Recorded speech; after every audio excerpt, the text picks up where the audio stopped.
Hey guys, welcome back to Adventure Camping. Tactical Nut here, and today we're here to talk about the Artisan Cutlery Zumwalt. So stay tuned.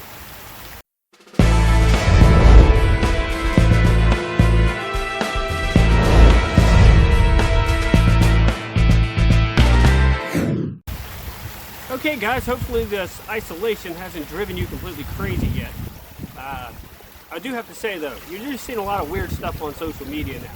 You're seeing grown-ups doing TikTok, doctors and nurses doing very elaborate, well-orchestrated and choreographed routines on TikTok. Just people getting very creative of games they're playing in their house and stuff. I mean, it's kind of weird, all the strange things people are doing. But I guess when you've got nothing else but time on your hands, you kind of do some things you wouldn't normally do. Now, let's get to what we're here for. Alright, this is the Artisan Cutlery Zumwalt. I got this at Blade Show last year. So, I had it for almost a year. Kind of give you a look at it this way. We'll go over the specs in just a second. It was a new brand for me. I was not familiar with it at all, but when I saw them in the counter, I was really intrigued. They definitely have some designs that are kind of out there, but they do have several that I did really like. So I decided to pick this one up.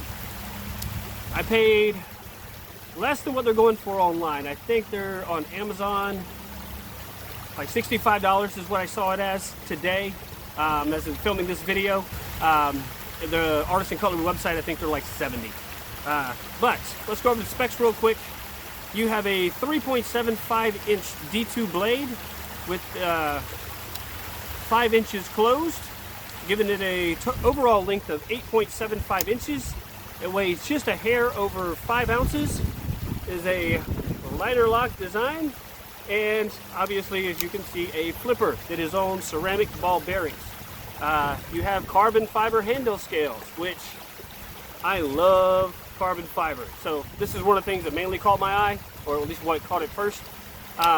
You do have the linings are skeletonized. Hopefully you can tell in there. The liner lock, I will say though, the lockup is good. It is no blade play front to back or side to side, but the lock bar itself is fairly stiff. I mean, I've opened and closed this thing a lot, right? Because this is just what I do when I'm testing out knives, and it hasn't really loosened up, but not really a bad thing or a reason that I wouldn't get the knife. Just something to take note. As you can see, mostly open pillar construction, so good for cleaning and stuff like that. You do have a back spacer. I am not sure if that is carbon fiber or just like G10 or something, but it doesn't say on the website. You do have a nice, generous lanyard hole, so if you're the type of person that likes to put lanyards on your knives, it is left and right hand tip up carry. Excuse me. It's not what you think it is. Just polish. But yeah, and at first I was thinking at the price point, maybe it was like a laminate carbon fiber. But the more I look at it, the more I think it is just a solid piece of G10 on each side. I don't know if this will be able to focus or not any better. I do have a Ganzo that is a laminate G10, and you can see a line kind of in the middle of it. And this doesn't have that. So good on that. The pocket clip is mostly deep carry. So as you can see, you're only going to have about this much sticking out of your pocket. So close enough, I would say, to deep carry that still makes me happy, because these deep carry pocket clips are my preferred, always. It is a very smooth flip. I mean, those ceramic ball bearings really do it well. I will say I have had to oil this twice. Just because it would start to sound kind of gritty, but I'm sure it's just from having it outside in the woods, in my pocket lint, stuff getting into the ball bearing system that just kind of does that. But other than that, I mean, it's just been flawless. Blade steel is D2. Hopefully you'll be able to see that. The model number, in case you want that, is a 1808P. They are made in China, so something to take note of there. Got a nice cool logo and puller along the blade, and this is a wicked slicer. I forget what the thickness is of the blade. I will write that annotate that once I look it up. But for what it is, I mean, it slices really well. With this blade length, it gives you a lot of options and a lot more uses than, you know, something that's smaller. Now, depending on where you live, you may not be allowed to carry a blade this large. And I will say most people like to keep it 3 inches and under for the blade length. I like larger knives sometimes. The weight on this is just over 5 ounces, which is a bit heavy.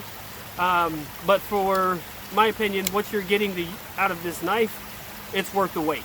Because this can be used as a woods knife. I mean, I wouldn't be batoning or anything with it, but you can carve, feather stick, all that kind of stuff, notch woods. It is not a 90-degree spine though, so you're not going to be able to strike a ferro rod. I was a little disappointed in that. I mean, if you try really hard, you can get a little spark off of it, but I'm sure if I took a file to it, I don't have a blade grinder or anything, so, or a bench grinder, but I'm sure that would probably solve that issue. But all your EDC tasks, cutting rope, packages, boxes, food prep. Like I said, this is a really good slicer, and so food prep, it would work really well. It is D2, so you got to be careful. I have cleaned rust off of it twice, so definitely make sure you keep it oiled. If you want to use it for food prep, make sure you're using like a food oil or food grade oil. But yeah, guys, I mean, this has been a really good knife, and at the price point, I think it's right there where it should be. Not sure I would pay more than this, but because D2, I like it. It is a good steel. It's definitely not a super steel when it comes to edge retention, but it is good. It does have really good edge retention. And this is no different because I think the Rockwell is 59 to 60. So lots of good features. Of course, the way it fits in your hands.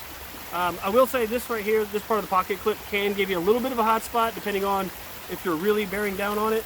But most of the time, I mean, I can just readjust my grip and take care of that to put it in between like these two fingers. Like if I just choke back on it, if I got to work really hard, or I can just work the other finger around it to where it's in between like there. So, but other than that, the contouring, I mean, the edges are smooth here and around here and stuff, so you're not getting any hot spots from that. It's just the pocket clip, but like I said, it's the small thing. If you're wearing gloves, you really won't notice it. It's just barehanded. But I've pretty much used it for everything that you could possibly use a knife for, and I have really enjoyed it. I mean, flippers are just also fun to play with. It's like having a Spyderco or a Benchmade where you can just, you know, the Spidey flick, the bench flick, however you want to call them. They're just fun. They're quick to deploy, easy to deploy. Oh, one good thing about carbon fiber is that you're not going to thrash your pocket up. A lot of my pockets are thrashed because I've tried out so many different knives. I carry one every day. All the different handle materials eventually just rip them apart. But this, you're not going to have to worry about. And it has a great retention because it is long enough, right? It goes deep enough in your pocket, but also it's still tight enough that it's got a good grip no matter what pants material that you're wearing. I do wear a lot of like nylon shorts, and so those are pretty slick, but I've never once had an issue with this coming out. All right, guys. Hopefully this will help you in your purchasing decisions of finding a new knife. I will leave a link to it in the description below. And I mean, I think they got some cool designs. But they definitely have some that are a little more out there that I wouldn't like, but they definitely got a few that are good. So I think that it's a good brand, and so you might want to check them out. All right, guys. In the meantime, be prepared, have fun, and let's give you one more pass through. Hopefully it's focusing. I'm looking directly at the sun, so, or the sun's right behind the camera. So, yep, good looking knife. Good way to go. We'll talk to you later.